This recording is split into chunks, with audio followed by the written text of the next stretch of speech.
उसी रात याकूब मिर्जा ने जहर उगला। ये बात अलग है कि वह जहर प्रभावहीन रहा। रात में लगभग आधी रात के करीब नूरजहां मिली। उसने कहा, आपको एक दिलचस्प बात बताती हूँ। जगतदा, प्रमोद ने मुझसे 2 बातें कही। एक ये कि आप प्रसिद्ध अंतर्राष्ट्रीय ठग हैं और किसी भी दिन मुक्तिवाहिनी के सैनिकों के सिर का सौदा पाकिस्तानियों से कर सकते हैं। दूसरी बात ये कही कि मुझे आपसे विशेष रूप से बचे रहना चाहिए, इसलिए कि आप एक प्रकार से स्त्री भोगी हैं। गंभीर होकर जगत बोला, ठीक है, सूचनाएं हैं, आपको ये सूचनाएं कमांडर को देनी चाहिए, नहीं? नूरजहां बोली, जैसे हमारे कमांडर के पास ऐसी बेहुदा बातों के लिए समय है। मैंने घोष बाबू से कह दिया, जैसे ही सुविधा होगी आपके दिमाग का इलाज जरूर कराया जाएगा। अगले दिन बहुत सुबह ही भूतपूर्व कर्नल और अब मुक्तिवाहिनी सेना के सेनापति उस्मान आ पहुँचे। वह बिना सूचना के ही पहुँचे थे। वह प्रत्येक यूनिट में अनायास ही पहुंचकर स्थिति देखते थे और फिर स्थिति के अनुसार आदेश देते थे। परंतु इन जवानों को देखकर वह गदगद हुए, इसलिए कि उनके पहुंचने के कुल 5 मिनट बाद ही अनुशासनबद्ध सैनिक उनके सामने सलामी के लिए एकत्रित हो गए। सेनापति उस्मान ने सैनिकों को संबोधित किया, मुझे इस टुकड़ी को देखकर बहुत प्रसन्नता हुई है। मैं यहाँ अनुशासन भी देख रहा हूँ और तत्परता भी। मैं देख रहा हूँ कि जवानों के कपड़े खासे उजले हैं और जवानों की सेहत भी बुरी नहीं है। इसका मतलब यह है कि जहां आपने अनेक वीरतापूर्ण कार्य किए हैं वहां रसद का प्रबंध भी ठीक रखा है। अब तक हमारा दोष यही रहा है कि कहीं हमारी कार्यवाही ठीक नहीं रही, कहीं कार्यवाही ठीक रही लेकिन रसद का प्रबंध ठीक नहीं रहा, जबकि दोनों कार्यों का संतुलन जरूरी है। मुख्य बात जो आपसे कहने आया हूँ वो ये है कि हमें पाकिस्तानियों के मुकाबले सीधी लड़ाई टालनी होगी और छापामार गतिविधियां तेज करनी होंगी। आमने सामने की लड़ाई में हमारे हजारों जवान मरे हैं, अब ऐसा नहीं करना है। हमें अपने आप को बचाकर वार करने हैं। नए जवानों को तेजी से ट्रेनिंग देनी है ताकि प्रत्येक टुकड़ी की सहायता के लिए दूसरी पांख तैयार हो सके। चाहे हमें अपनी आक्रामक कार्यवाही कुछ दिनों के लिए टाल देनी पड़े, परंतु पूरी संचार व्यवस्था, रेल व्यवस्था, परिवहन की सड़कें, टेलीफोन लाइनें वगैरह हमें बहुत सावधानी से और बहुत जल्दी ठप कर देनी है। बस जवानों से इतनी ही बातें कही सेनापति उस्मान ने, जबकि आम जवान कुछ और बातें सुनना चाहते थे, कुछ कहना भी चाहते थे। वैसा अवसर तब मिला जब मेजर गुल हमीद सेनापति उस्मान को नाश्ते के लिए अस्थायी मेस में ले गए। नूरजहां की देखरेख में चलने वाले भोजनालय में वहां उपस्थित जवानों ने साहस करके प्रश्न किया, माननीय, हम कुछ प्रश्न पूछ सकते हैं? अवश्य। उस्मान बोले, क्या आप हमें शेख मुजीब के बारे में कुछ बताएंगे? ये हमारा दुर्भाग्य है कि शेख उन लोगों के हाथ पड़ गए हैं, तो क्या उन्हें छुड़ाने के लिए कुछ भी नहीं किया जा सकता है? ऐसा तो मैंने नहीं कहा। निश्चय ही बहुत कुछ किया जा सकता है और वही सब हम कर भी रहे हैं, जी। उस्मान ने देखा कि प्रश्न पूछने वाला उत्तर से संतुष्ट नहीं है। उस्मान बोले, हम उन लोगों से दया की भीख नहीं मांगेंगे। वैसा करना न हमारे जवान पसंद करेंगे न शेख मुजीब पसंद करेंगे। शेख को फिर मुक्त करा लेने का एक ही तरीका है, वो है पाकिस्तानी फौजों की पराजय। वही सब तो हम कर रहे हैं, जी। उस्मान कहे जा रहे थे, शेख मुजीबुर रहमान इस समय हमारे बीच नहीं है, परंतु वह सदा हमारे बीच हैं। शेख मुजीब अब एक इंसान के नाम से ऊंचा उठकर बांग्लादेश की एकता का, बांग्लादेश की स्वाधीनता का नाम बन गया है। मेरे बच्चों, साहस रखो, अपनी शक्ति मजबूत करो जिससे हम ढाका और चटगांव ही नहीं, दूर इस्लामाबाद में धावा करके अपने शेख को रिहा करा सके और यहिया नाम के जानवर को पिंजरे में बंद करके ला सके अपने बच्चों के चिड़ियाघर के लिए। और यह कहते हुए उन्होंने प्रश्न पूछने वाले युवक के कंधे पर हाथ रख दिया, हमें आजादी की जरूरत है न, कोई चीज क्या बिना मोल मिलती है। बांग्लादेश की आजादी की कीमत खून से चुकाई जा रही है, चुकाई जाती रहेगी तब तक जब तक कि मूल्य पूरा न हो जाए। कौन जानता है कि किस किस के खून से मूल्य पूरा होगा। हमारे बच्चे, हमारी बेटी, हमारी बहुएं, हमारे बेटे शेख मुजीब, नजरुल इस्लाम, कमरुज्जमा, मंसूर अली, फनी मजूमदार और उस्मान खां, किस किस के खून से आजादी का मोल चुकेगा, ये कौन कह सकता है।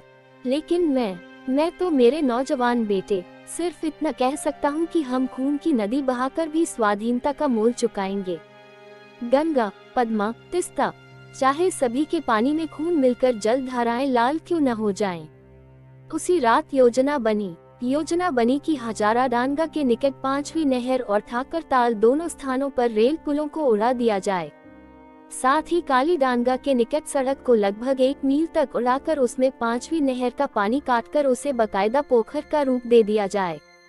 परंतु इन कामों के लिए जितने सामान की जरूरत थी उसके लिए रसद टोली ने कम से कम 24 घंटे का समय मांगा। फलस्वरूप निश्चय हुआ कि ठीक 48 घंटे बाद सभी सैनिक 5 टोली में बंटकर एक साथ यह कार्य करेंगे। याकूब मिर्जा प्रशिक्षण टोली में था। रसद वाले छापे में उसे नहीं जाना था, अलबत्ता 5वीं टोली में उसका नाम था, जिसे काली डांगा के निकट सड़क को उड़ाकर 1 मील के स्थान को पोखर में बदल देना था। मन ही मन याकूब मिर्जा ने ये तो निश्चय कर लिया था कि अब समय आ गया है, परंतु उलझन ये थी कि समय का सही उपयोग कैसे किया जाए। एक बात उसके मन में आई, ये कि जगत और मेजर गुल हमीद को गोली मारकर वह फिलहाल पाकिस्तानी सेना से जा मिले और सेना को परसों होने वाली तोड़फोड़ से अवगत करा दे। परंतु फिर उसके दिमाग में बहुत बड़ी योजना आई। उसने निश्चय किया वह किसी बहाने यहाँ से इस प्रकार खिसक जाए जिससे इन लोगों को संदेह न होकर सहानुभूति हो और लौटकर ऐसे जहर का प्रबंध करके लाए जिसे खाने में मिला देने के बाद सभी समाप्त हो जाएं, एक भी न बचे। लेकिन नूर के लिए मन में एक विशेष आग्रह था। जब सभी समाप्त हो जाएंगे तो वह नूर के सम्मुख प्रकट कर देगा कि वह क्या है। वह नूर के लिए अधिकारियों से क्षमा प्राप्त कर लेगा। और अगली सुबह उसने नूर से कहा, रात में बड़ा भयंकर सपना देखा। परंतु नूर तो जैसे अब पूर्ण रूप से सैनिक मन की स्त्री हो चुकी थी। उसने याकूब मिर्जा से यह आग्रह नहीं किया कि वह अपना सपना सुनाए। तीखी दृष्टि से उसे देखती हुई वह बोली, घोष बाबू जी, हम लोगों के लिए कुछ बुरा भला नहीं है। लगता है आपकी ड्यूटी कुछ आसान है। दिन में परिश्रम अधिक किया कीजिए जिससे रात में गहरी नींद आए। मजबूरी थी, आगे याकूब मिर्जा बात बढ़ा ही नहीं सका। दोपहर दिन में नए भर्ती हुए कम उम्र जवानों को छापामार युद्ध का अभ्यास कराने वह जंगल में ले गया। पड़ाव से 6 मील दूर छोटी नदी के पार सभी ने देखा कि वहां पाकिस्तानी सेना का पड़ाव स्थापित किया जा रहा है। याकूब मिर्जा को नई तरकीब सूझी। अपने सहयोगी समर विश्वास को संबोधित करके उसने कहा, सुनो खोका जी, मेरे लिए, हम सब के लिए जानना जरूरी है कि उस पार कितने पाकिस्तानी सैनिकों ने पड़ाव डाला है। शायद दिन में ये काम न हो सके। मेजर गुल हमीद को जाकर रिपोर्ट देना कि वह मेरा आधी रात तक इंतजार करें। अगर मैं आधी रात तक न लौटूं तो समझे कि मर गया या गिरफ्तार हो गया। बेचारा समर विश्वास, उसने भोलेपन से पूछा, कोई ऐसा रास्ता नहीं है कैप्टन दा कि जिससे आपको अपने प्राण संकट में न डालने पड़े? नहीं, यह मुक्ति युद्ध है खोका, ऐसी बातें मत करो। जवानों को होशियारी से पड़ाव तक ले जाना है। मैं नहीं हूं न तो कैप्टन तुम हो। फौजी ढंग से सलाम करके समर विश्वास ने आदेश स्वीकार किया। उसने टुकड़ी को वापस चलने का आदेश दिया। याकूब मिर्जा तब तक एकटक जाते हुए नौजवानों को देखता रहा जब तक कि वह आंखों से ओझल न हो गए। मेजर खुशी मोहम्मद सरगोधा के कसाई दीन मोहम्मद का लड़का था। दीन मोहम्मद की अपनी जवानी के दिनों में छोटी सी दुकान थी, परंतु बंटवारे के बाद जब सिख समुदाय भारत आ गया तो अनायास ही लूट में उसने लाखों रुपए पाए और देखते ही देखते दीना कसाई दीन मोहम्मद कमेले वाला कहलाने लगा। संभव है कि सैकड़ों नित्य कटने वाले बेजुबान पशुओं ही का दीन मोहम्मद को शाप रहा हो।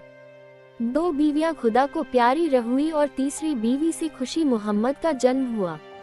दीन मोहम्मद की तीसरी बीवी का आचरण अच्छा नहीं था। वह गंदे ताबीजों के बहाने मौलवी अहसान से परिचित हुई थी और दोनों में किसी हद तक खुले ताल्लुकात हो गए थे। खुशी मोहम्मद तब एक बच्चा था जब अक्सर दीन मोहम्मद उसकी मां को उसके आचरण के कारण पीटा करता था। ऐसे ही वातावरण में वह बड़ा हुआ था। जिस दिन वह 10वें दर्जे में पास होकर आया, दीन मोहम्मद घर में नहीं था। घर में था मौलवी अहसान और उसकी मां। दोनों के बीच खुशी मोहम्मद ने जो कुछ देखा उसका परिणाम ये हुआ कि उसने मौलवी को इतना मारा कि उसके 2 दांत टूट गए और अपनी मां की पिटाई करते हुए इस बेदर्दी से बाल खींचे कि लंटे हाथ में ही रह गई। बात का जब दीन मोहम्मद को पता लगा तो वह विस्मित हुआ। वो लगभग बूढ़ा हो गया था, जबकि उसकी पत्नी की आयु कुल 34 थी। उसने तो अब कई वर्षों से अपना बुढ़ापा समझकर पत्नी के चरित्र से समझौता कर लिया था। फलस्वरूप एकमात्र संतान को उसने सैनिक स्कूल में भर्ती करा दिया। इसके बाद खुशी मोहम्मद का घर से मनियादा आने के अतिरिक्त कोई संबंध नहीं रहा। लड़ाई के बाद पदोन्नति हुई और वह मेजर हो गया। आमतौर से वह कराची हेडक्वार्टर में रहता था। दीन मोहम्मद मर चुका था। दीन मोहम्मद की सारी जायदाद बेचकर खुशी मोहम्मद ने नकदी बैंक में डाल दिया था। केवल एक छोटा सा मकान उसने मां के लिए छोड़ा था। 150 रुपया महीना उसने मां का गुजारा निश्चित किया था। अपनी मां के कारण ही खुशी मोहम्मद न तो स्त्रियों के प्रति कोमल भावनाएं रखता था, न अधिक लगाव। यूं उसके संपर्क में कई स्त्रियां आईं, परंतु कोई भी उसकी मित्र नहीं बन सकी थी। स्त्रियों के प्रति हर स्थिति में वह क्रूर ही रहता था। और मेजर खुशिया कहे जाने वाला, भयानक लगने वाली मूंछों वाला यह व्यक्ति 400 जवानों को लेकर ऑपरेशन गाजी को पूरा करने चला था। बंगाल के सैनिक प्रशासक ने स्पष्ट आदेश में, जिसके अनुसार ऐसे व्यक्ति को, ऐसे बच्चों को समूल नष्ट कर देना था जिनकी पाकिस्तान में आस्था न हो। कहा गया था, औरत देखने में अच्छी हो तो इस्तेमाल करो, देखने में अच्छी न हो तो समाप्त कर दो। इस आदेश को नाम दिया गया था ऑपरेशन गाजी, जिसका नेतृत्व मेजर खुशिया कर रहा था। तो मेजर खुशिया 400 जवानों को लेकर तोपखाने सहित चटगांव से चला था और 400 में से अब 60 जवान बाकी रहे थे। लेकिन कुल मिलाकर ऐसे भयंकर खेल खेले थे खुशिया मेजर ने कि कई जवान तो पागल हो गए थे और उन्हें गोली मारनी पड़ी थी। उसने गोलियों की बचत करने के लिए पुरुषों और स्त्रियों को पेड़ से बांधकर जिंदा जलवा दिया था। उसने बच्चों को उछलवाकर संगीन पर रोक लेने का सैनिकों को अभ्यास कराया था। जिस राह से वह यहाँ तक पहुँचा था उस राह में न तो इंसानों को छोड़ा था और न बस्तियों को। उसके साथ अब 60 जवान थे, परंतु रसद कम नहीं थी। इस कहानी के अगले भाग को देखने के लिए चैनल को सब्सक्राइब करें और बेल आइकन दबा लें, जिससे हमारी नोटिफिकेशन आपको मिलती रहेगी।